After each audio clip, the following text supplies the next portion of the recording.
Ma'am Liberty Libay de Luna. Ma'am, magandang umaga po. Welcome sa Double Wang sa Double B. Good ngayong morning, Sabado. Ma'am Libay.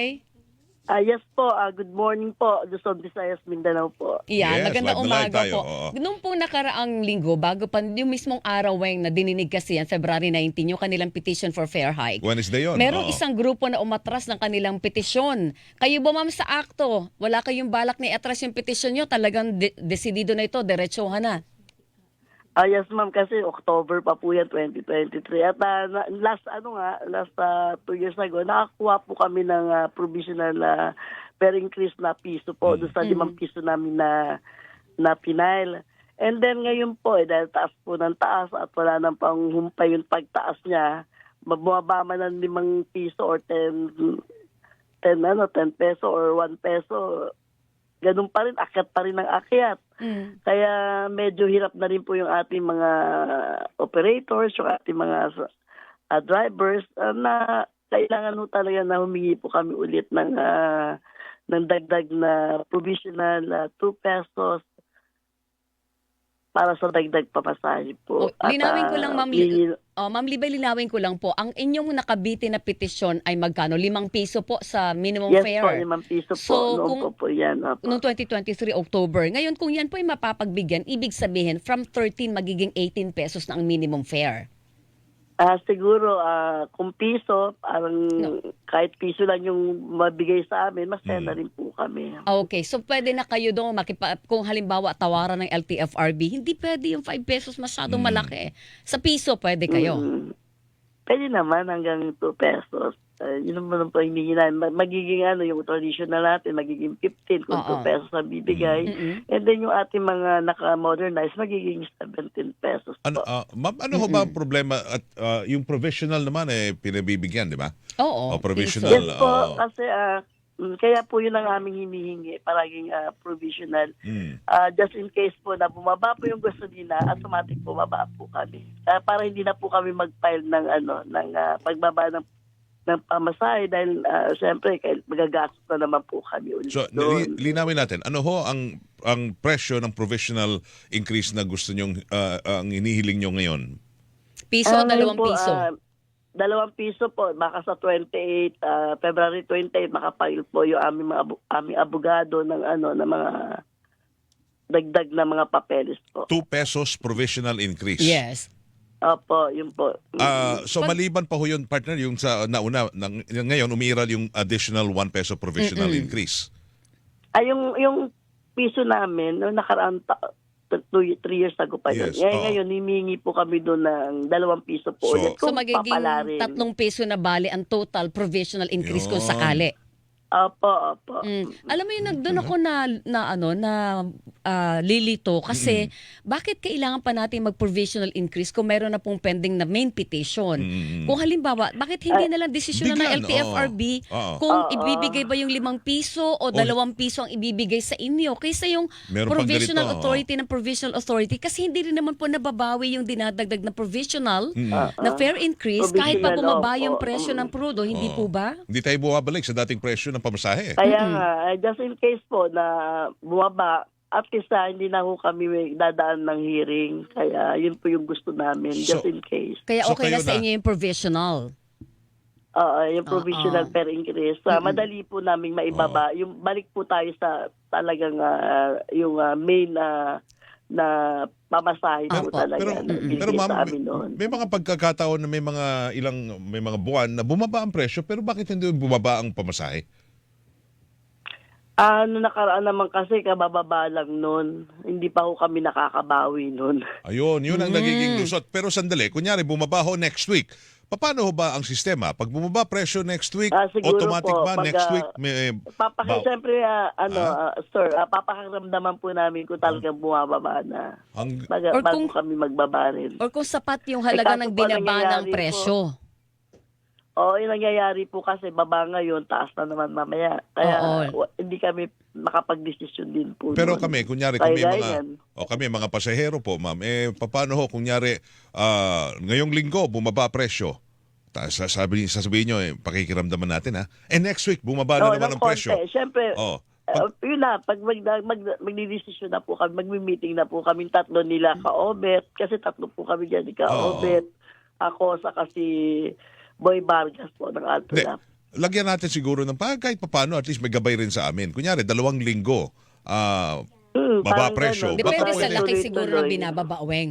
Oh, Oo, Opo. depende sa binababa. Depende po yun, sir. Opo. so talaga. Kung halimbawa, Wala. Ma'am Libay, ganito, mga 3 linggo ka ng sunod-sunod na Oo. rollback.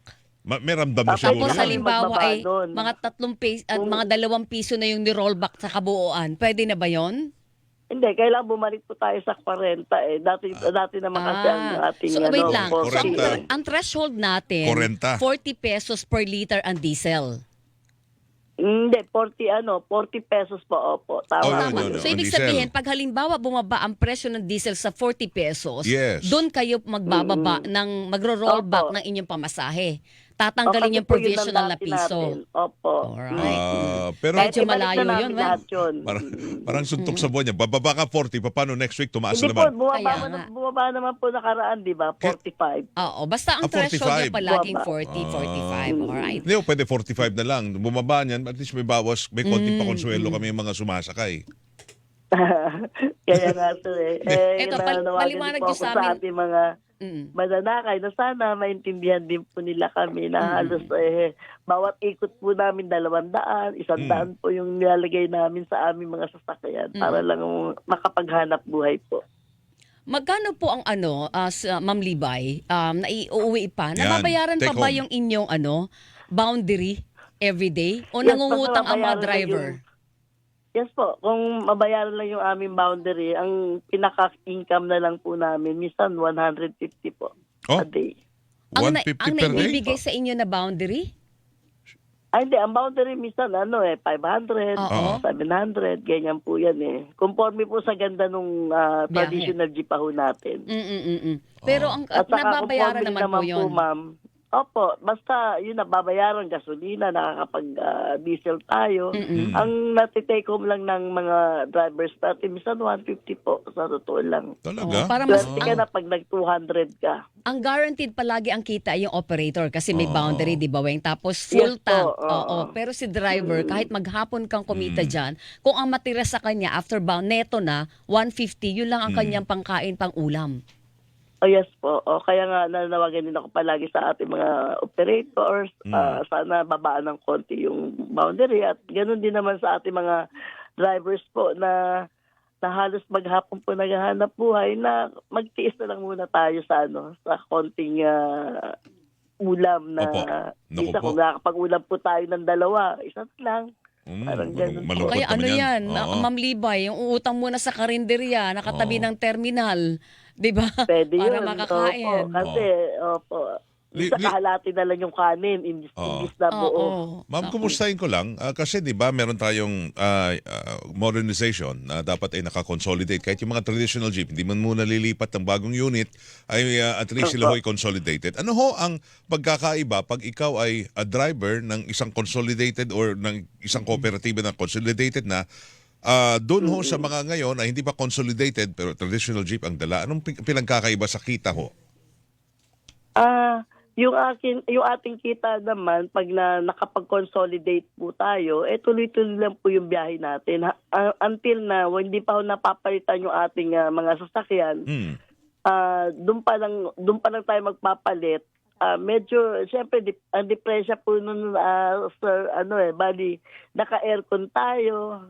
Medyo masarap yung pakiramdam mo. Opo. Biyahe ka, papuntang trabaho, uuwi. Yun po yung depression niyan. At, Pero yung kita, sino mas mataas? Yung naka-consolidate na, naka-PUB modern yung na? naka-consolidate na po. Ayun. Na nakabagong unit na po tayo. Kasi mas ngayon po, for the ibig sabihin kung talagang nakabago yung unit natin, mas gusto po ng mananakay po na naka-aircon po tayo. Oy, kasi- yung mga bagong sasakyan. Opo, buti na natutunan ng pansin ho ng bagong DOTR Secretary na dapat may modernization pa rin tayo.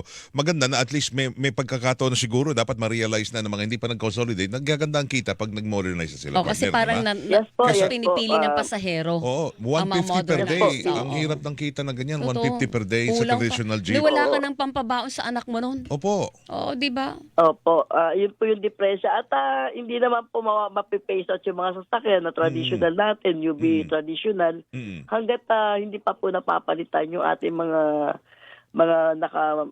naka-modernize. Opo. Yung po ay tuloy-tuloy na bumabiyahe po, sir. At saka yung Po pong yan. mga naka-modernized, naka-consolidate na ay sila ho swelduhan na or boundary system pa rin? Alam ko swelduhan na po. Swelduhan na, Kahit oo. paano kasi kaya swelduhan po sila, wala na po silang iisipin na pambili ng gulong, Yes. pambili ng aircon kapag nasira. Lahat po noon gagaling na po sa cooperatives at korporasyon. Pati yung mga preventive maintenance, Yes, spare nandun parts. na. Yes, Sagot po. na ng kooperatiba yan. Ay, mukhang doon ang Tapos susi sagot natin. din po sila ng ng kanilang mga health cares po na mga Oo. Tsara, kailangan ng mga drivers, operators natin. Sagot po ng isang korporasyon at isang cooperative. regular po ba ang employment ng mga driver at saka ng konduktor ng mga modernized o ng kooperatiba? Yes po, kung ano yung sweldo natin ngayon, yun din po ang sweldo nila. Ayun. Ang naiiba lang dito, may incentive. Parang ganun. Like magkano ho ang Kasi sweldo? mga member po sila ng cooperatives at korporasyon. May mga benepisyo pa. O, magkano ho ang Opo, sweldo? malaki pang benepisyo. Magkano Minsan sweldo, ma'am? nasa 560 o kung nga 600 conforme po okay. sa ruta po minsan at yan naman po doon sa mga extension na kilometro Oo. doon din naman parang jeep din po, Oo, pero- parang Hindi umabot ng traditional minimum? jeep Hindi po. umabot ng minimum? 610, di ba? minimum po talaga, minimum po. Eh bakit Dapat 500 lang? sweldo. 610 eh. Mm. May- Hindi, kung conforme po 560 ba 580. Oo. Mga Okay. ganun po. Ma'am Malibet, balikan ko lang yung petition ninyo. So magiging Bakit hindi nyo pa hindi ko po inuudyo ka na. Bakit tinatanong ko lang. Opo. Bakit po pinapanatili pa yung 5 pesos na main petition kung pwede naman kayong mag-provisional lang? Bakit pa hindi atras yung main petition? Ang provisional per increase po, wala pong wala pong mga papeles. Kumbaga, kaya lang kailangan mag-file po tayo ng permanent per increase para dun sa hearing po kung ano yung desisyon nila, permanent ba na ibibigay nila or provisional? provisional per increase. Oo. Opo. kumbaga merong naka-record, may naka-publish ho kayo. May Opo, kasulatan opo. ang inyong Alright. hirit. Opo. Sige. Yun po. So again, ang partner, linawin natin, yung hirit ho ninyo ay dadlag na all in all 3 pesos. Oo. So ang magiging target na Hindi, nakuha na po Nakuha na namin yung yung isa. 1 peso. So, Opo, additional 2 pesos. na lang po. Oo. And So, then, depende po, sir, dun sa kanila, Chairman Guadis at sa board na dalawa, Oo. kung mapagbibigyan kami at reasonable naman po. So magiging Yun po yan. 15 pesos pa rin, tama ho ba? 15 pesos? Opo, Okay, opo. Pag okay. sa Sige, sa February 28 yan, yung susunod na kanyo, pagdinig? Ay, opo. Yung pagpapile po namin. Opo. Kasi dapat pagpapile. Okay, March oo. 12. March 12 ata, baka parang nabago sabi ni Atty. Okay. Sige. Alright, Ma'am Libay, maraming Good luck salamat po. po sa inyong umaga at maagang pagising po sa amin. Thank you. Thank you po. Salamat po sa DCBB at kay Mr. Hindi ko alam kung sino yung Weng Pareho kami, double Weng wing. and Weng. Kaya nga Thank po, you. Angela Peña at Pero lahat ako ng yung- nakikinig sa Ako po yung ka-text mo, Ma'am Pilipinas. Libay. Ayan, Good morning. Okay. Thank Si- you. Good morning po sa lahat ng Business Mindanao at maraming salamat po. Thank Thank you. you din po. Good luck and God bless po. Happy weekend. Si Ma'am Liberty Libay de Luna, Chairman ng Alliance of Concerned Transport Organization Or o ACTO. Yan ang ACTO. Hilingan, walang pinoprotektahan.